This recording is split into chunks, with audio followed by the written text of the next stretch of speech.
Hello and welcome to our second step. We open our file. Now we start our project. First of all, we move our properties palette to the right side. And we are starting with drawing grid lines. Grid lines and levels are very powerful tools in Rivet Architecture to make changes in your project at any time. So we select Grid in our Home tab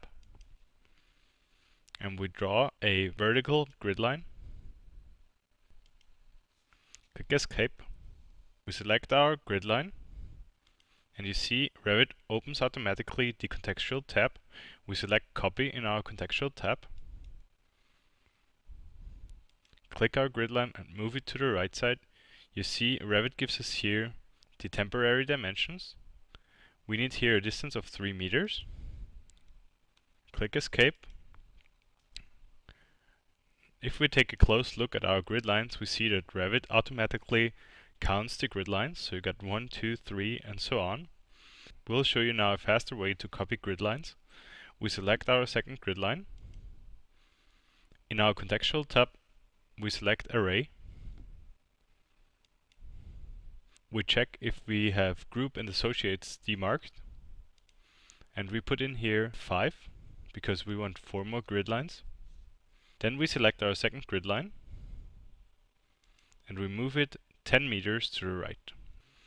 We can also enter this by using the keyboard. Now we zoom out. We also want to draw a horizontal grid, so we switch in our Home tab, select Grid, and we draw a horizontal line. Now we zoom in a little bit. We click on the number, and we change the number to an A. Now we want to use again the Array tool, so we select our grid line, select Array. We put in here 5, because we want 4 more grid lines.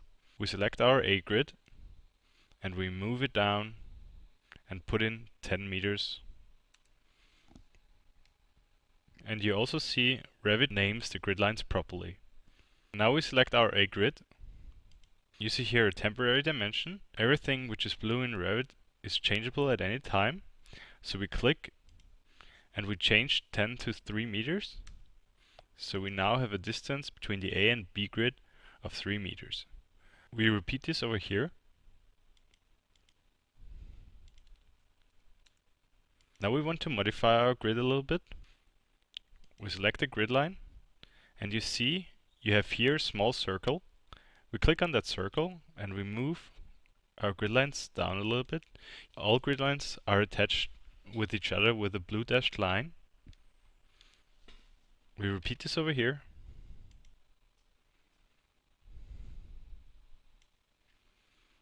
So that's perfect. Now we want to switch in our elevation.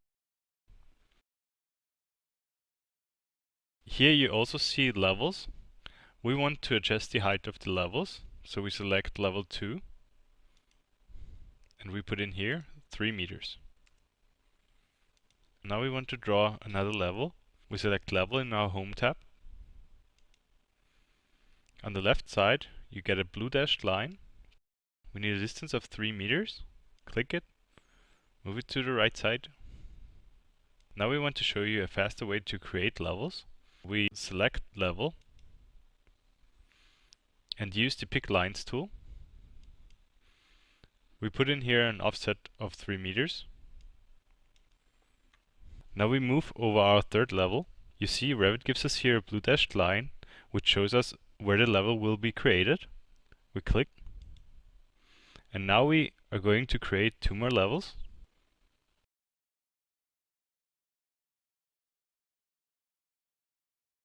Perfect. We adjust our levels now a little bit.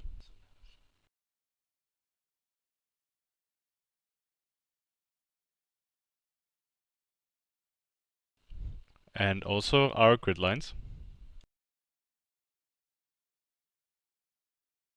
So now we are ready to create our first element. We switch back in our first level. In our Home tab, we select Floor. Everything is gray. That shows us that we are now in a sketch mode. where we can draw the boundaries of our element. We select the rectangle tool and we draw a rectangle from the right top corner to the left side.